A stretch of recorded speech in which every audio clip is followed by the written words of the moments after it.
All right, guys, welcome back to the AIM podcast. Today we're joined by a very special guest I'm about to introduce in a second, but I just want to take a second to this is an incredible setup. We're not in our normal setup. We're here at Scoggins International with an incredible team, and our guest today is Mr. Steven Scoggins, who's going to be joining us and sharing tons of value from just all the different walks of life and all the different things that he's done and all the success he's had, all the things that he's overcome.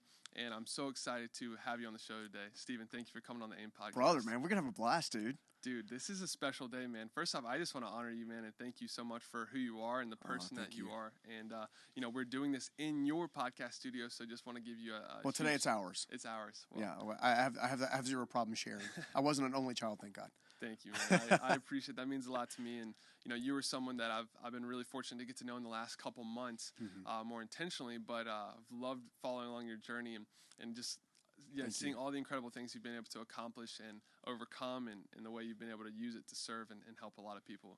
Thank you, man. Well, I want to honor you and just say thank you for the invitation to be on the show.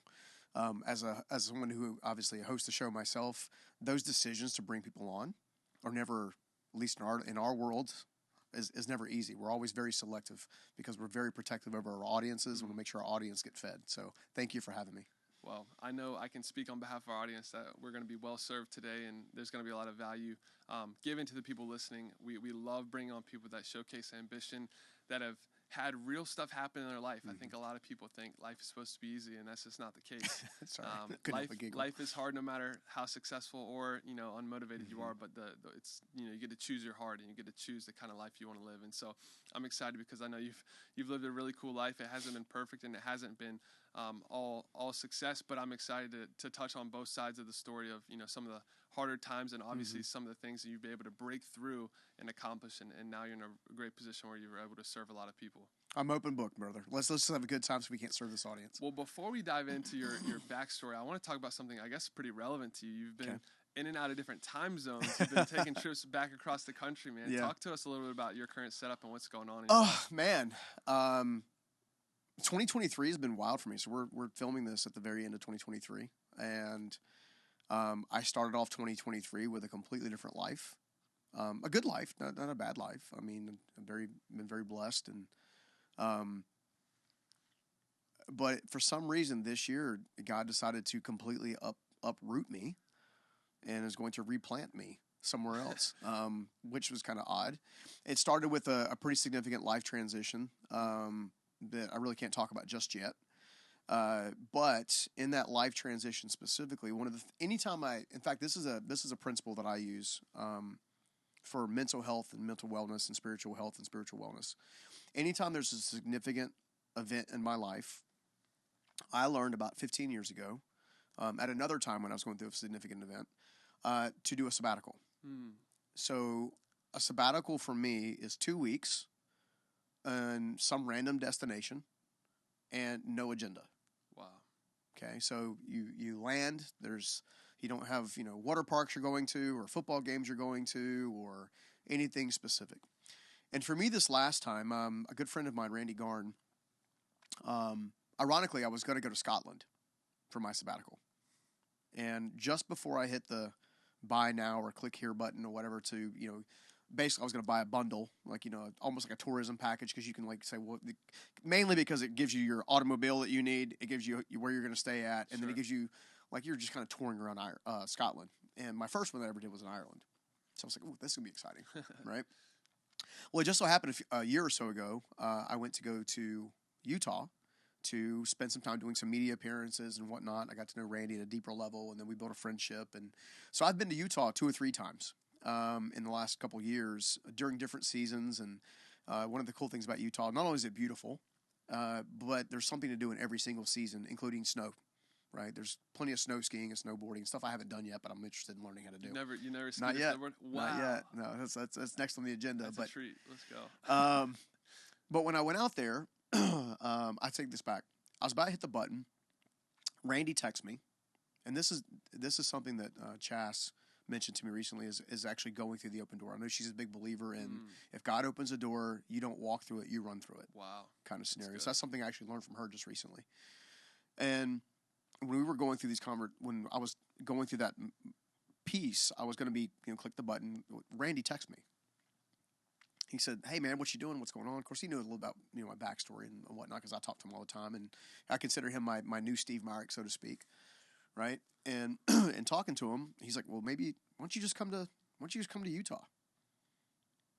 I'm like, I could probably save 15 grand. And, There you go. A logical brain got in there, and then I got to thinking, you know what? Every time I go to Utah, I have a spiritual experience, and God does talk to me there, and not that He doesn't talk to me everywhere, but sure. There are certain. Another principle is not only is a sabbatical needed at times, but and just as important is putting yourself in an environment where you're not distracted, so you can hear Him clearly. That's good. Okay. Absolutely. Because in Raleigh, where we're taping now, and in the live event facility in the business, there's I've got multiple businesses, and I got multiple people in a normal day's time. They're typically garnering for my attention, or issues that we have to solve at the last minute, or any number of things that can come up. And I had to realize to myself, I was like, you know what, Utah's kind of cool. Like I can do that. So they have a place called Sundance, not where they do the film festival. That's in Park City. Okay. But they have a resort called Sundance. It's a ski resort basically during the winter, and then it basically doubles as a hiking location and restaurants and fine dining and spa and all this kind of stuff. But above that, they have these little mountain houses that are for rent, like an Airbnb kind of scenario. And so he sends me a link, and I click on the link, and I choose a 700 square foot little brick house that sits nestled on top of a stream, where I could literally open the door and all you hear is rushing water all morning and evening.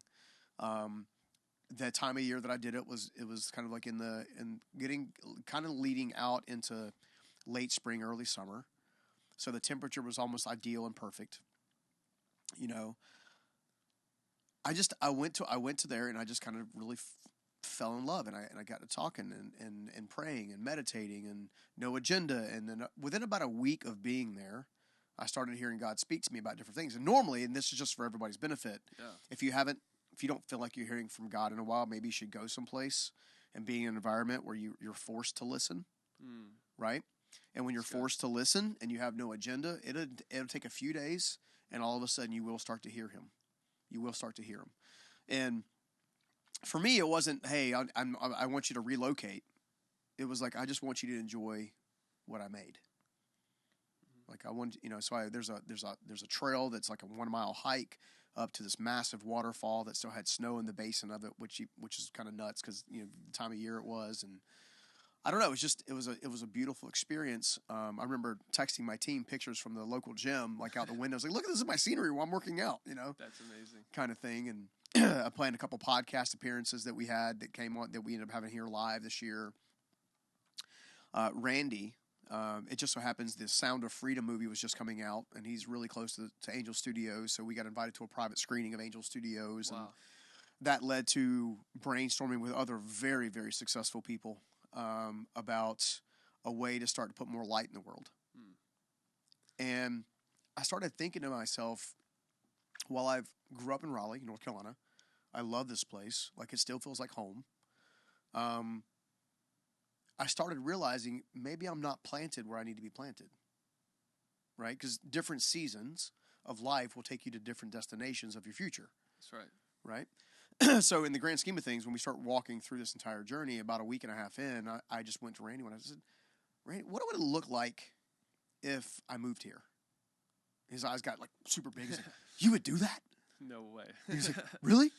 Like, and he got super excited because, Randy and I would talk about all kinds of things. And so then I had some fleeces, right? So in the Bible, there's in the Old Testament, you're putting out fleeces to test God to see if it's a yes or a no, right?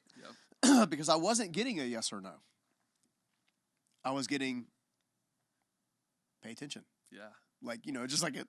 And right. Yeah, so I go through this whole process, and, my first fleece was, okay, well, I'm going to reach out to my team and see if they have interest in moving out here, right? And, kind of uploading everything you see and then, like, putting it in Utah. And in doing so, one of the things that we discovered really quickly was, at that time, everybody was like, well, yeah, it sounds like a cool idea. Okay, cool. So I started like looking around for stuff. I started looking at commercial property and residential property. You have to understand, I'm a doer. Yeah. You execute. I'm definitely. I don't know if I want to call myself an executor, but I execute. And there's some other transitions in my life that I can announce publicly. Maybe beginning of the year, but there were just a lot of really cool things. I was like, okay, well, I have nothing directly tying me to North Carolina.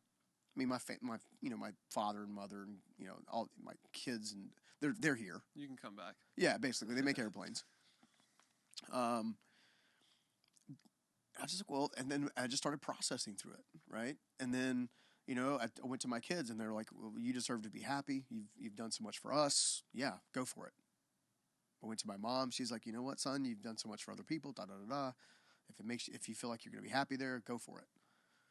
My dad, on the other hand, was more like, as long as you come back about every 3 months so I can see you both, kind of thing. And I was like, well, all right, we'll work something out. And it just so happens that part of my next year or two will require me to be back fairly regularly.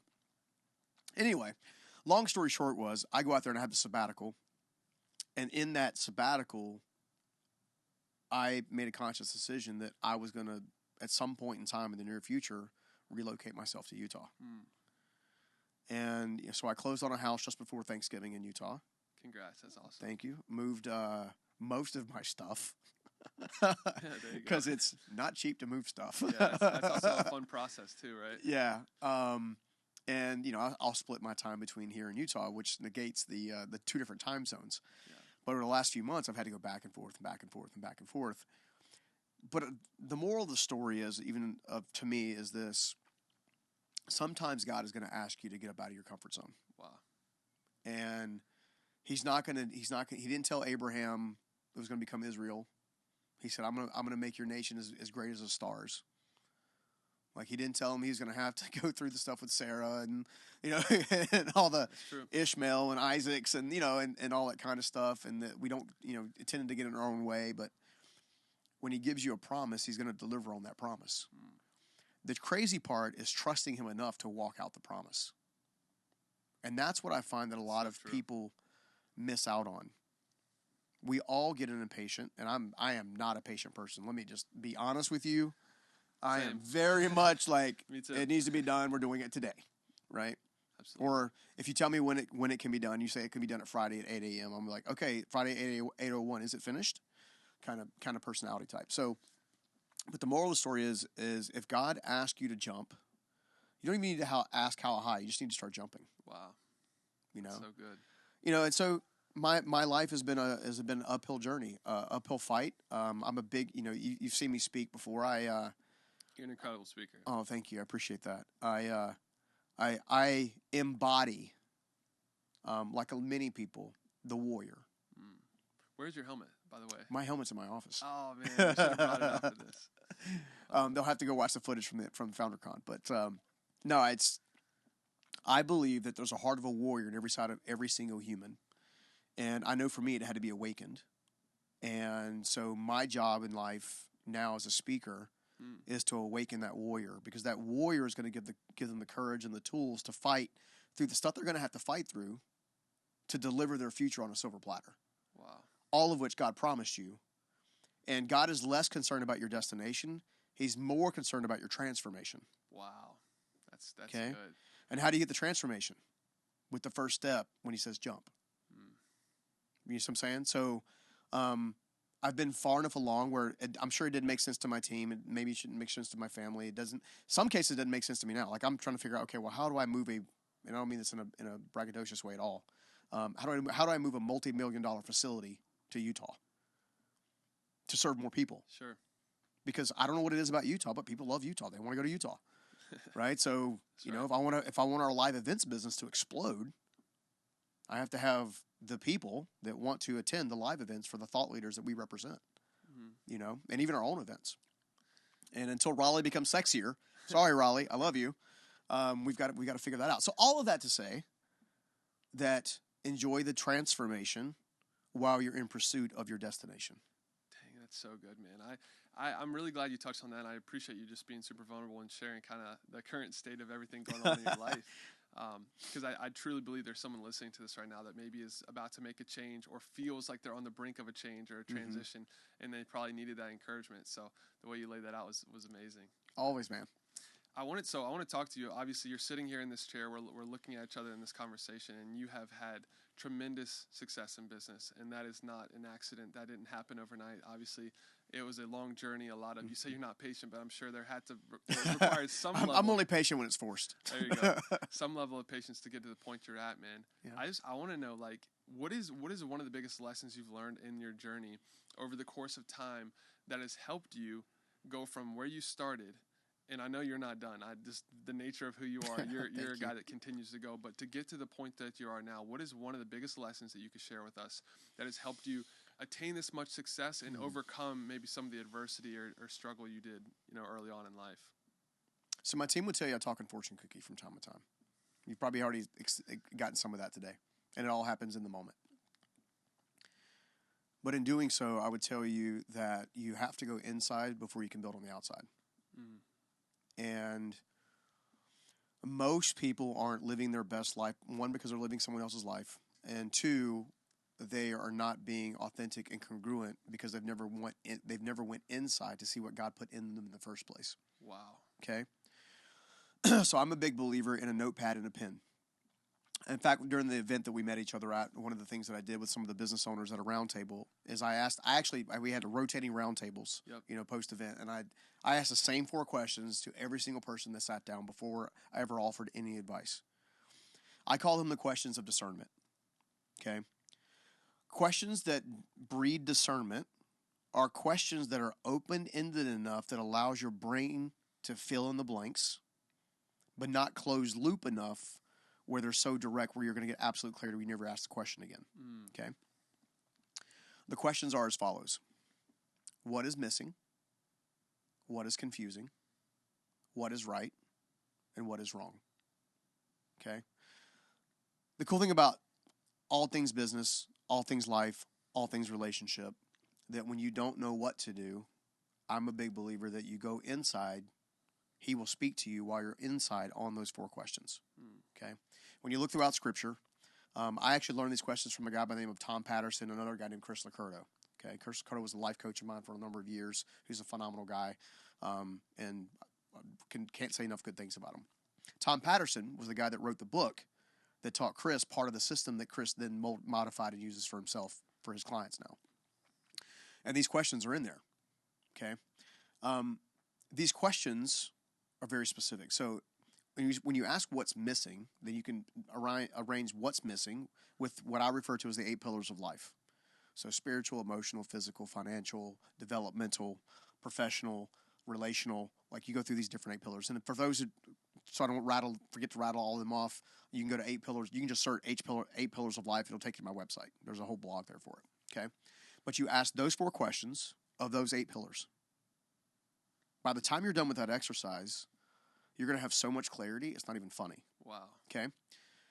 When you go to what's missing, that's what has to be found. And typically what has to be found is typically an emotional connection or an intellectual advancement. Okay? Meaning I need to learn something or I need to connect to something. And that'll solve what's missing. Most times. Okay? Confusing. All you need to do with what's confusing is you're clarifying. A lot of times, again, when you go through the exercise, all of a sudden you have clarity. You're like, okay, I didn't know that, right? So then it becomes about what do I need to clarify? Okay, so you're learning 3 steps in one. You're learning a question of discernment. You're learning how to ask it of 8 pillars of life. On top of that, you're also learning how to reframe it. Okay, so you're going from curiosity to activation to reframing, which will then give you what your next steps are. So you go through confusing. All right, I need to clarify it. What's wrong? Okay. Now, what's wrong is kind of interesting because it's not uncommon, especially for the first time that you do the exercise, to write down a list. You're going to hold back? Well, no. Actually, with what's wrong, most people can fill up the page. Really? Yeah. My relationship sucks. My boss sucks. I have no money. Yeah. Like I'm broke. My car's about to break down. There's a right? And you can drill down that list. And it's also I also think it's a key piece of humanity. So in humanity alone, we always tend to go the worst case before we go to the best possibility. So worst case versus best possibility. That's true. Okay, so that's a mind hack. If you can switch your brain from focusing on what's the worst case scenario and rather than make, okay, what's the best case possibility, right? You can take another step. 9 times out of 10, with a skilled coach walking beside you when you get through this course of questioning, you're able to see very quickly that most of the stuff that's in your what's wrong category actually belongs in your missing or confusing category. Okay? Very seldom is anything really wrong in your life. Like, well, no, I don't have any money. No, you don't have the skills to create it. So where can you find the skills to create it? That's right. Okay? And you start asking different questions, which then gives you different answers. And your brain is wired in such a way, and this took me a long time to figure out, even though the Bible's been saying it for a millennia or more, like forever, basically that out of the mind, out of the heart, the mouth speaks, the brain acts, and da-da-da, right? So you are what you think, and so on and so forth. That's, paraphrasing, of course. But when you're able to understand that what the stuff that's in the wrong bucket actually belongs in the confusing and the missing bucket, now you have the potential to reframe that problem as a potential possibility. Okay? Well, then we go to the fourth question. I love the fourth question, what's right? And the reason we always do what's right last is because we want to train ourselves to fill up the page in what's right. I woke up, and the first time you do this, you'll be like, well, what's right? Well, I love my kids. Maybe I have a good job. Maybe my business is going well. Maybe I have a good relationship, right? It doesn't start with, you know what? I woke up this morning, and I could actually feel the air coursing through my nostrils. So good. Right? I woke up this morning, and even though my sight is now getting a little wonky because I'm getting close to 50, like, my eyes still work. Right? And when you really get to a spirit of real thankfulness and gratitude, I believe that God will take the energy, what I call the soul's resonance. I guess in the weird world they call it vibration and whatever. All everybody's talking about your soul's resonance, and they've proven in scientific laboratories that you have an element of light that courses around your entire body that can be seen with certain types of camera equipment. That then when you're in a spirit of gratitude, love, light, peace, and meditation, if you will, that light comes higher off your body. Okay. Wow. When you're sad, you're unhappy, and you're negative, and you feel like your life is like terrible and whatever, it goes further and closer to your skin. Okay. What happens when it's running higher and higher and higher off your body is you tend to attract the types of things and people and all that kind of stuff that you need into your life. So I'm not a manifestation guy. I believe the manifestation is nothing more than faith and focus. So faith plus focus equals manifestation. Right? So I'm not a believer. I'm going to sit here in this chair. I'm like, I need an airplane, and the airplane, and the airplane, and the airplane. And the airplane's going to show up outside the parking lot. First of all, it won't fit. That's right. Right? Second of all, it just doesn't work that way. What God does is God puts dreams in our hearts that are in congruency with His heart. Those dreams are attainable through the power of faith and focus. Okay? I use all of that language to help you understand that when you get to the what's right category, you're now looking at elevating that resonance off your body, which then allows the other problems that need solutions to start to kind of come into existence. I believe that God is actually talking to us through this resonance. I believe that this soul, because you could track it on an EKG meter even with your brain functionality. When you go to pray, for example, the frontal lobe lights up like a Christmas tree. Right? People that talk in tongues, like legitimately talk in tongues, it's like even brighter and brighter and brighter. It's like it's coming off their forehead. That's amazing. You see what I'm saying? Yeah. So science has proven already that prayer and meditation offer a great deal of value. What most people don't do is they don't understand when they need to pray and or meditate on. Right? They pray and meditate on their problems, not on their possibilities. When we can train our brains to meditate on the possibilities, not the possibilities manifest and the problems go away. That's good. I love that. Wow, that is powerful, man. I appreciate you sharing that, and it's cool to see, someone like I said who's gone from where you started to building what you've built, and just to have that much wisdom and value to share. And I think like you said, anyone can take those 4 questions and really apply them to what they're going through and hopefully gain a lot of wisdom from that. With the process that you've been on, the journey you've been on, all the things that you've been able to accomplish, you are now in a position where you can really serve others because you have been poured into, you've been tested, you've been tried, you've grown, you've overcome. I want to talk about your leadership tactics because I think that's really, really powerful. I think it's something you're very qualified to speak on, even with some of the guys here sitting in this room that I've gotten to meet. Great, I'm gonna get judged while I'm sitting here. I would love to know more about what, to you, in your perspective, what goes into a strong leader, and what are some things that you've learned about your leadership style and your leadership tactics as you've grown through your business career? I'll tell you the one that's coming to my mind. So I'm gonna believe this is God. So I'm gonna just channel it here. I love those. I went from a Saul to a David, and I think great leaders go from a Saul to a David. Very rarely do we start off as Davids, and I'll explain in a second. Mainly because of maturity and insecurity. Okay, bad leaders lead out of fear, manipulation. They don't want people to know that they're whatever insecurity they're going up with. I know that I was in business for myself, I think 7 or 8 years before I ever told my team that I started the business when I was homeless. Wow. Okay, that I only had a GED. And I only got the GED because the guy that I was working for at the time told me he'd fire me if I didn't. I had zero intention of finishing school. Wow. Okay, and all the stories that encompass all of that. And the reason I didn't want to do that is because I don't want to feel inferior. And one of the reasons that Saul tried to attack David on a regular basis is because he felt inferior. All the praise, every time David got praise, he got angered, right? And I will also tell you, my leadership is not perfect, even now, to this day. I am a much better leader than I was 10 years ago,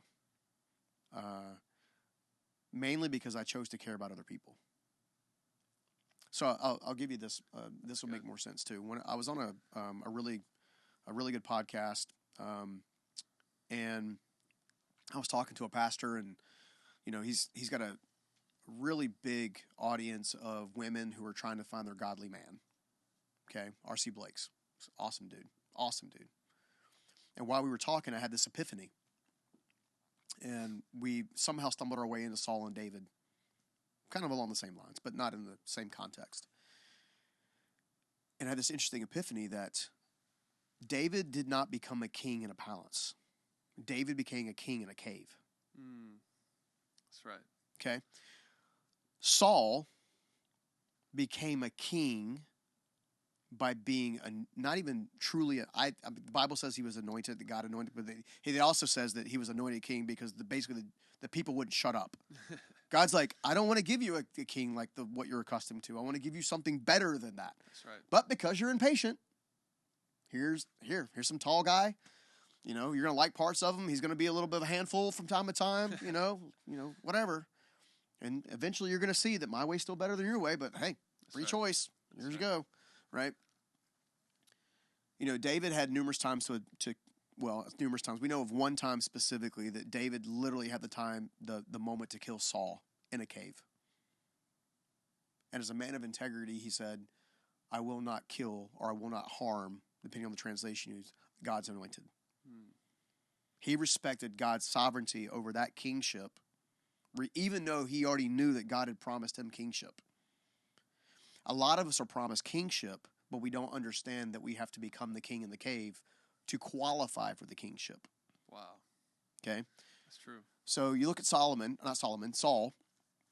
And Saul, his number one flaw, I didn't make that rhyme intentionally, but it did. His number one flaw was that he wanted to be served by people. Okay? What made David David is David wanted to serve the people. So a mature leader wants to serve his team, even when their team is in their own way. Because just like children, and I mean this, it's going to sound kind of hokey, but to me, it's a lot like fatherhood, right? Sometimes the children want what they want, and they have no idea that what they want is not good for them, right? That's true. So great leaders have the ability to see that and then communicate that in a healthy way that then gains understanding where the child says, oh, that would actually hurt me. Yes. That's why you're going to give it to me. Yes. Oh, okay. Which is mentorship. For sure. Okay, so it's teaching, right? So great leaders are immature.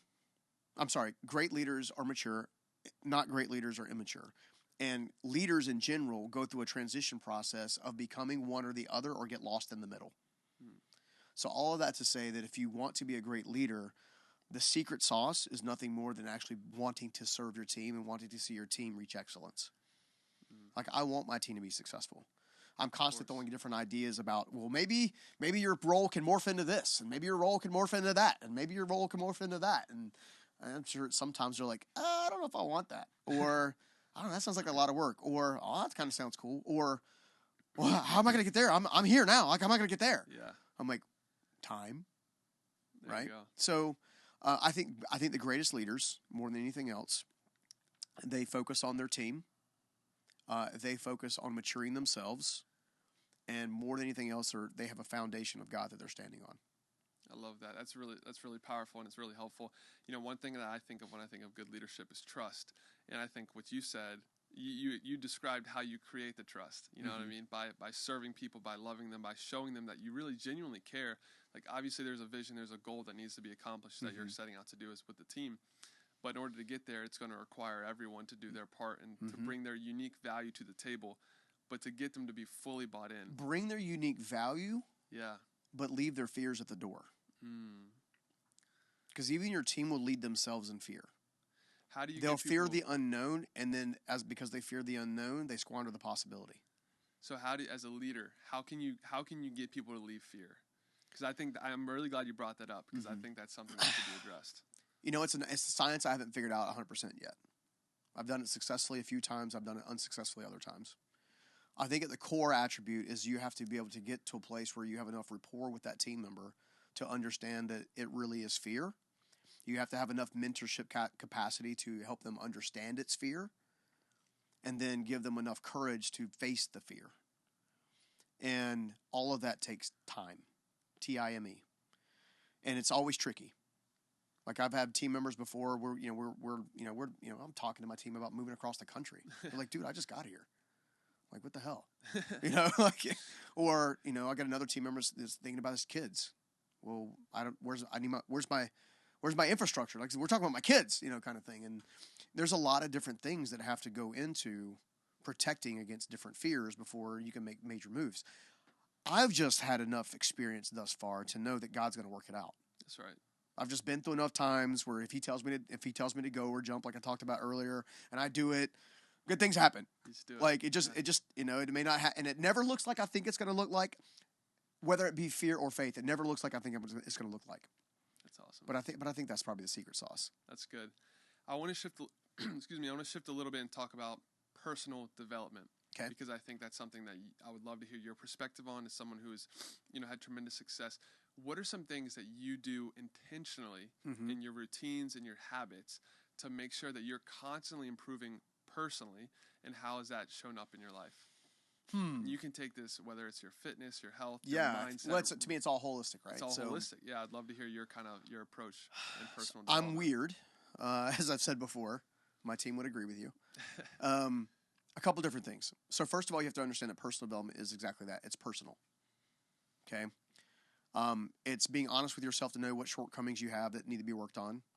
It has to be a certain level of awareness of understanding what kind of gifts and talents that you need to amplify or continue to grow and develop.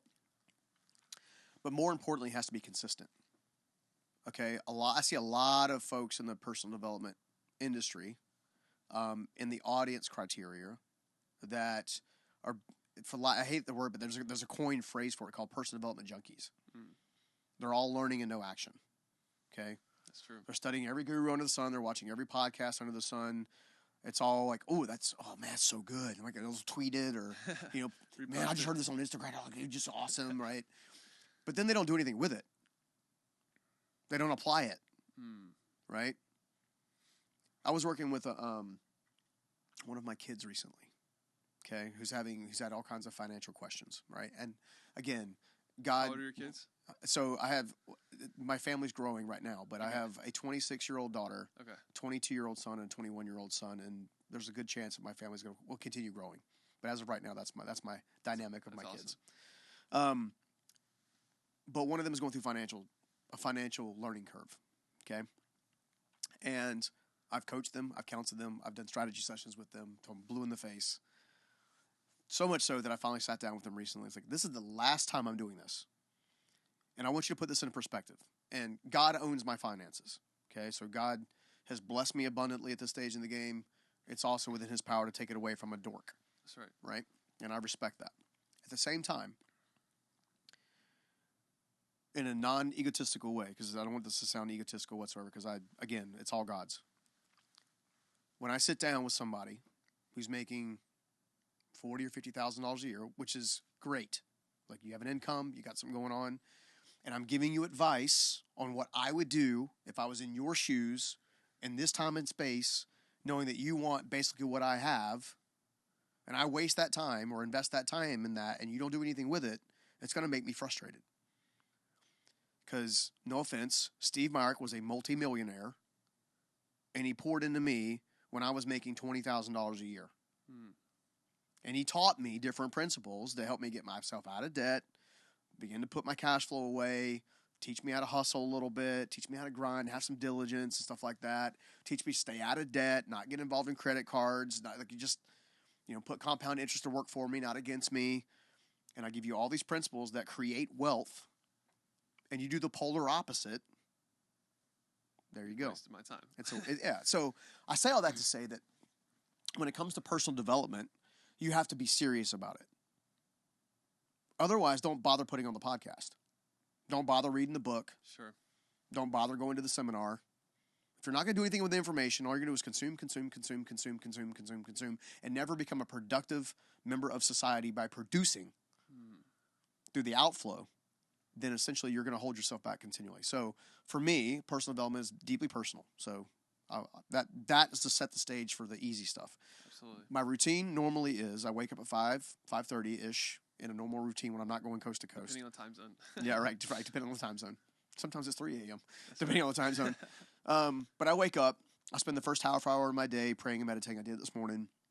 I don't necessarily sometimes I get out of bed and get on my knees. Sometimes I'll lay there and I'm just I believe when the Bible says you're praying in the Spirit, you're praying in your mind. Right? Because the Bible is not really clear. What's praying in the Spirit? Well, some people say, what's talking in tongues? Well, we're not sure that's necessarily accurate. Could be. Maybe not. But God knows my heart, He knows my mind, He knows my soul. He's always in there anyway. He already knows my thoughts before I think them. So clearly He's in my head. So I may just pray to Him there too. Right? And then I'll also have outspoken prayer as well. Anyway, I digress. I pray. I get myself together. I grab my gym bag, all my gym stuff, all my pre-workout, and kind of get myself situated, and then I head off to the gym. While off to the gym, I will typically take time to focus on one of the 8 pillars of life per day. And you're like, well, there's 7 days a week. There's 8 pillars of life. Well, that's because the 8th pillar is contribution. So all 7, if you do them well, will already set the stage for the 8th to take care of itself. Okay, so I answered that quick question. 7 to 8, and math is difficult for people. People probably trying to figure that out. Yeah, right. But on Monday I might focus on my financial life. On Tuesday I might do something hardcore focused on my spiritual life. On Wednesday I might do something that's focused on my emotional life. On Thursday I might do something that's focused on my relational life. On Friday I might focus on something that maybe is unique to me, maybe a trigger, a trauma, something I need to work on, something that needs intentional attention. The reason I do that is because most people have trained themselves to work on one area of life like it's going out of style. Like they're incredible shape, but their relationships are a wreck. Or maybe their relationships are great, and their physicality is great, but then their finances are a wreck. By focusing on one area of life to learn from, and it's typically a 45-minute to a 90-minute window of learning that goes into the head, okay, you're able to kind of focus and develop different areas at different times, well, consistently at the same time, basically. On top of that, I always ask, what is the one thing that I can apply from this lesson? Okay, I'll give you an example. I love Tom Bowie to death. I think he's a good dude. Him and Lisa are phenomenal people. He is currently terrified, literally scaring people that the world is coming to an end financially. And while there's a lot of financial risk in the marketplace, I believe that God is still going to take care of us. Now, part of that is because Tom and I have different beliefs when it comes to faith. I have faith. I believe in God. He's very outspoken as not having a faith. He believes in science. Okay, great. One of us is scared right now, and one of us isn't. That's right. You know, so those are some of my techniques. So it comes down to what I learn. Why do I learn it? What do I learn it? Or what do I learn? When do I learn? And what do I do? I love that, man. That's powerful. This has been an incredible episode. I'm so grateful for your time and just getting to really tap into your mindset a little bit. Hopefully this won't be the last time, but Stephen, I just really appreciate you coming on the show today, and it's been a pleasure getting to know you. And I have personally benefited and been impacted by you and all the ways that you serve others, and continue to serve at such a high level. So thank you so much for coming on the AIM podcast. Bro, easy answer and always yes. And I apologize I talk so much, but I like to break things down for people to fully digest what we're the years of struggle it's taken to get here. So that's why we do this thing. We want to hear from you, man, and I'm excited for you to have your first cup of Kaisos tonight. Let's go. Let's go, man. This has been great. Thank you. My pleasure.